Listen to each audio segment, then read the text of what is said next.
আচ্ছা, আজকে আমরা জ্যামিতি নিয়ে মৌলিক ধারণা আমরা আলোচনা করব। জ্যামিতি প্রথমে আমাদের জ্যামিতি জিয়া শব্দের অর্থ হচ্ছে ভূমি, মিতি শব্দের অর্থ পরিমাপ। জ্যামিতি হচ্ছে ভূমি, পরিমাপ জ্যামিতি শব্দের অর্থ।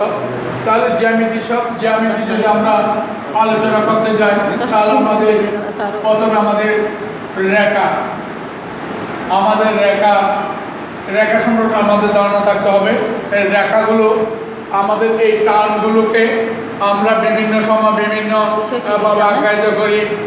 বলি, কেউ বলি যে একটা টান দাও, বলছে একটা রেখা আঁকো, বলছে একটা রেখাংশ আঁকো। তাহলে আমরা এই রেখাংশ রশ্মি আমরা বলি এবিসি একটি রশ্মি।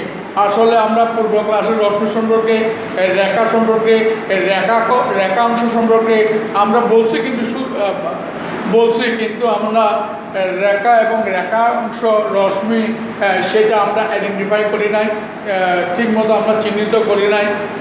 আমরা রেখাটা হচ্ছে একটি রেখা, এটার বৈশিষ্ট্যটা এটা হচ্ছে রেখা অংশ।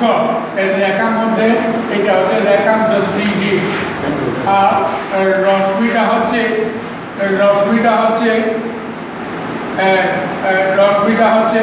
এ রশ্মি, রশ্মি। আমরা রেখা এবং রেখা অংশে রশ্মির মধ্যে পার্থক্যটা হচ্ছে রেখা কি অবিরাম, দুদিকে কি হবে চলমান। তোমার যা খুশি তা তুমি চলতে পারো, তুমি যা খুশি তা চলতে পারো। এটা হচ্ছে রেখার দুই প্রান্তে কোনো প্রান্তবিন্দু নেই। এদিকে কোনো প্রান্তবিন্দু নেই। প্রান্তবিন্দু মানে তোমার নির্দিষ্ট সীমানা, এটাকে আমরা প্রান্তবিন্দু বলে থাকি। এখানে এটা একটা রেখা, মনে করো এ এবং বি হচ্ছে একটি রেখা। যখন আমরা নির্দিষ্ট অংশ নেব সেটাকে আমরা বলছি রেখাংশ। তাহলে এবি একটি রেখা, এবি রেখার মধ্যে আমরা কি অঙ্কন করছি? এবি রেখা এবং সিডি হচ্ছে রেখাংশ। সিডি হচ্ছে রেখাংশ, রেখার যে অংশটা নিয়েছে সেটা হচ্ছে রেখাংশ। এই রশ্মিটা হচ্ছে একটি প্রান্তবিন্দু, শুধু একটি প্রান্তবিন্দু আছে, সেটা হচ্ছে রেখাংশ। এই রেখা, রশ্মি, রেখার অংশ এগুলো আমাদের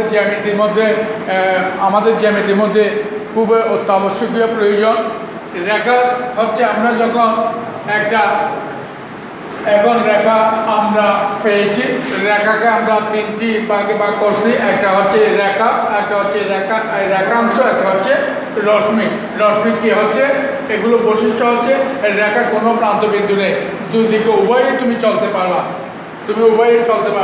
আর রেখাংশ হচ্ছে সীমিত, তুমি যতটুকু যদি কেটে নিবে এটা হচ্ছে রেখাংশ। আর রশ্মিটা হচ্ছে আমরা একটি প্রান্তবিন্দু অন্যদিকে চলমান, একটি রশ্মি। এটা হচ্ছে আমাদের রশ্মি।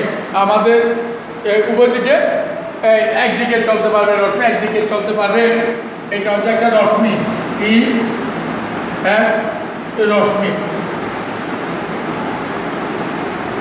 রশ্মি। তো এটা আমাদের চলমান, এটা হচ্ছে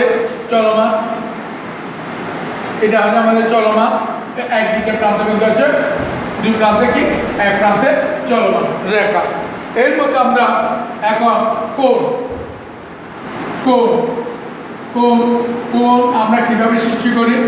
একটা সন্নিহিত কোণ।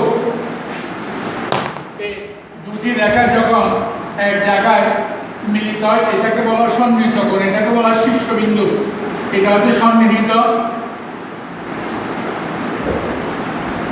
কোণ, এটাকে আমরা শীর্ষবিন্দু বলে থাকি।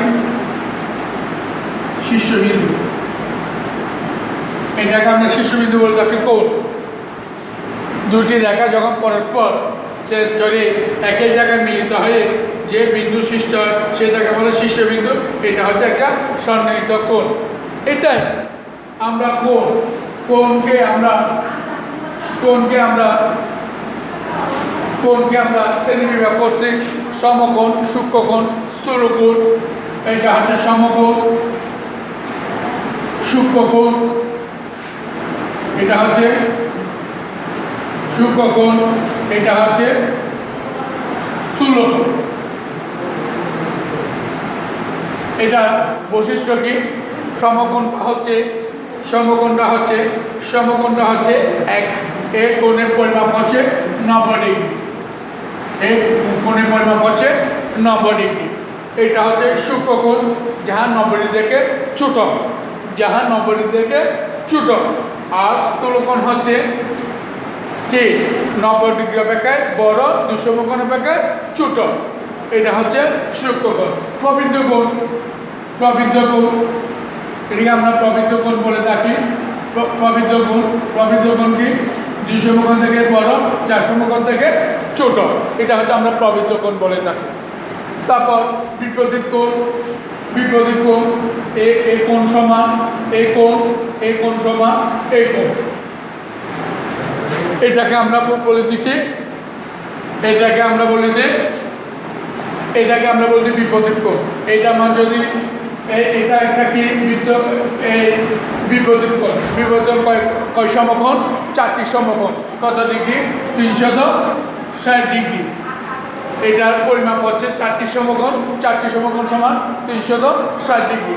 এটা যদি সত্য হয়, মনে করো এই আমরা A B C D O, যদি আমরা বলি যে A O C সমান যদি 70 ডিগ্রি হয়, তাহলে B O D সমানও 70 degree.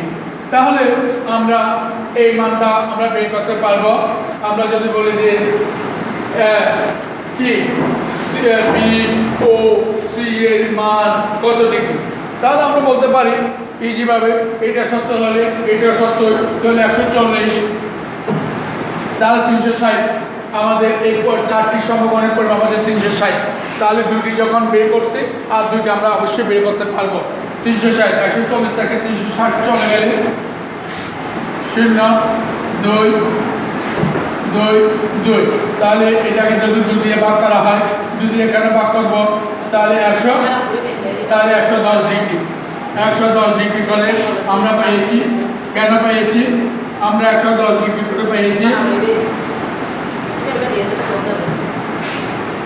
110 degree. এইটাও 110 ডিগ্রি, এটাও 110 ডিগ্রি। কারণ আমরা বারবার বলতেছি বিপরীত কোণ, এইটার বিপরীত পেতে এইটার বিপরীত পেতে, এইটা যত এটাও তত, কিন্তু আমরা দুটোটা মান পেয়েছি, দুটোটার সমষ্টি পেয়েছি 110 ডিগ্রি। তাহলে এটা যত এটাও তত আমাদের বিপরীত কোণ। তাহলে সেক্ষেত্রে আমরা সূক্ষ্মকোণ হচ্ছে 90 থেকে ছোট, আর স্থূলকোণ হচ্ছে 90 থেকে বড়, আর সমকোণ হচ্ছে এক সমকোণ সমান 90 ডিগ্রি। এটা আমরা বিপরীত কোণ হচ্ছে 2 সমকোণ থেকে বড়, 3 সমকোণ 4 সমকোণ থেকে ছোট, 3 সমকোণ থেকে বড়, 4 সমকোণ থেকে ছোট কোণটাকে আমরা বিপরীত কোণ বলে থাকি। তাহলে আমরা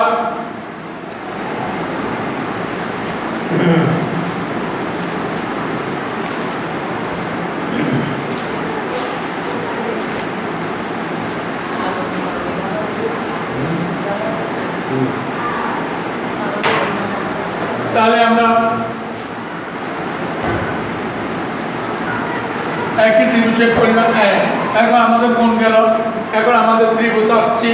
একই ত্রিভুজে এটাই কোণ বেঁধে বাহু বেঁধে ত্রিভুজ 3 প্রকার, কোণ বেঁধেও 3 প্রকার। বাহু বেঁধে হচ্ছে কি সমবাহু, সমদ্বিবাহু আর বিষমবাহু। সমবাহু ত্রিভুজটা কি? সমবাহু হচ্ছে প্রত্যেকটা বাহুর সমান, আর সমবাহু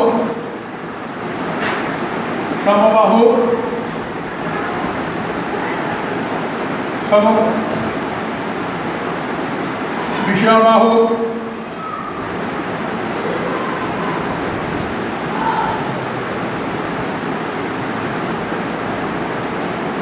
সমদ্বিবাহু। বাহুবেধের ত্রিভুজ 3 প্রকার, এটা হচ্ছে প্রত্যেকটা বাহু সমান, এটা হচ্ছে দুইটি বাহু সমান। এই বাহু সমান এই বাহু হলে আমাদের সমদ্বিবাহু বলে থাকে। এই বাহু সমান এই বাহু হলে সমদ্বিবাহু, আর বিষম বাহু কোনো বাহু সমান না। যে এটা বাহু বেদ, কোণ বেদা হচ্ছে সমকোণী ত্রিভুজ, একটি কোণ সমকোণ, সমকোণী ত্রিভুজ, শুকোণী ত্রিভুজ, শুকোণী ত্রিভুজ,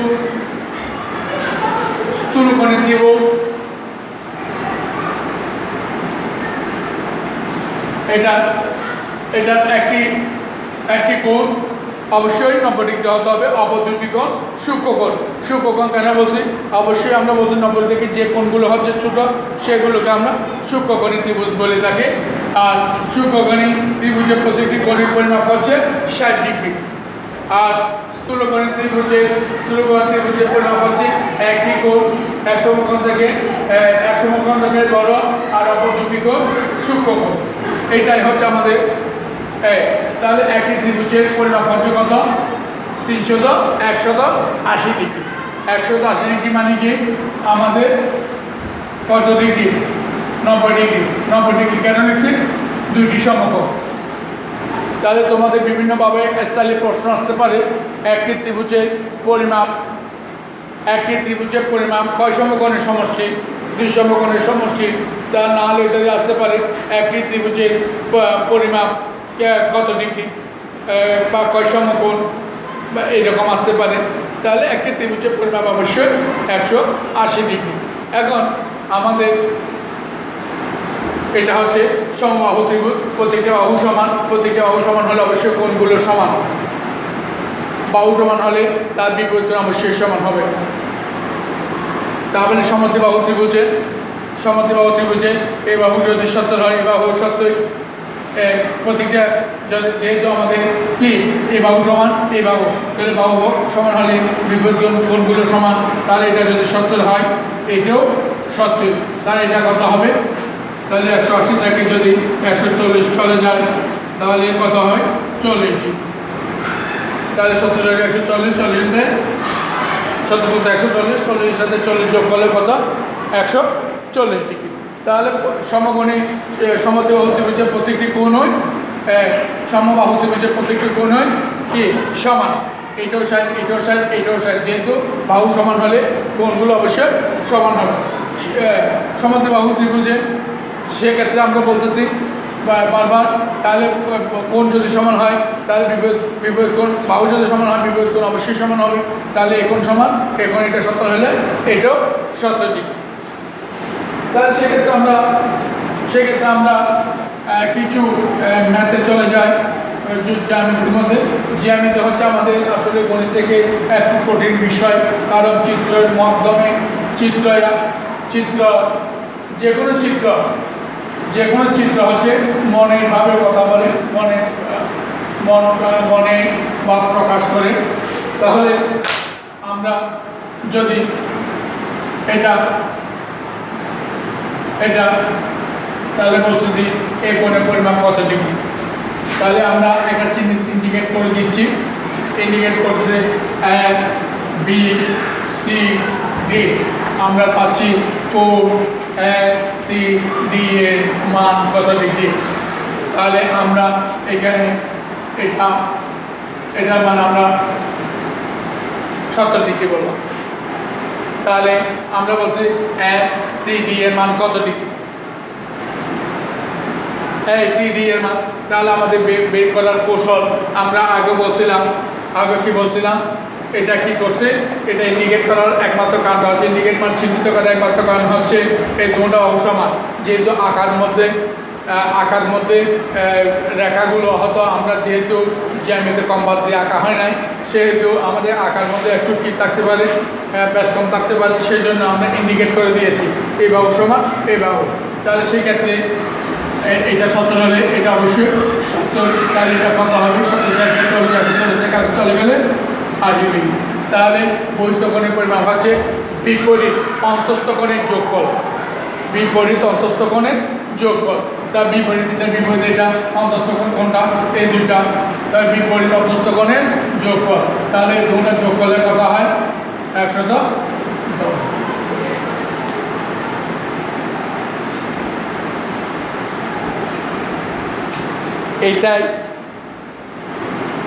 এইটাই আমরা শেষ করছি। তোমরা যে জীবনে থাকা সুস্থ এবং সুন্দর জীবন, নিরাপদ জীবন থাকার জন্য সৃষ্টিকর্তার নিকট প্রার্থনা করতেছি।